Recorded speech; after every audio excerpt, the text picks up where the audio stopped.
مرکز مطبوعات ریاست وزارت کارهای داخلی دوشنبه خبر داد که در نتیجه برگزاری رید نوبتی آشکار کرده شد که در نقطه بازی‌های کامپیوتری واقع در کوچه دهوتی چل نابالغان زیاد مشغول بازی‌های ضررآور کامپیوتری هستند. ضمن سنجش معین گردید که در مرکز کامپیوتری مذکور شهروند احتم رستم سال تولدش 2002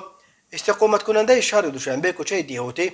همچون مأمور فعالیت نموده نوابسته از تاکیدهای همیشوی مقامات جهت راه ندادن نابالغان مخصوصا در وقت درس باز به خاطر به دست آوردن درآمد نابالغان را راه داده است. گفته می شود در اطلاعیه میلیسیای دوشنبه وابسته به حالت مذکور نسبت به احتم رستم پروتکل حقوق بیانکنی مأموری ترتیب داده شده نسبتش با قرار سود جزا در نمود حبس مأموری به مدت 5 شبانه روز تطبیق کرده شد. ریاست وزارت کارهای داخلی دوشنبه میگوید به بازی‌های کامپیوتری مشغول شدن نابالغان که جسمانی و روحاً خوب انکشاف نیافتند میتواند تاثیر منفی رساند. تاجیکستان از جمله انگشت شمار کشورهایی است که با یک قرار ضد و نقیض در ساعت‌های درسی و شبانه به اینترنت کافه و مرکزهای کامپیوتری رفتن نه فقط نابالغان بلکه شهروندان تا سن 20 را منع کرده است. برای این والدان نورسان و جوانان را میتوانند جریمه بندند، ولی صاحبان و مأموران اینترنت کافه ها را برای راه دادن نابالغان و جوانان تا سن 20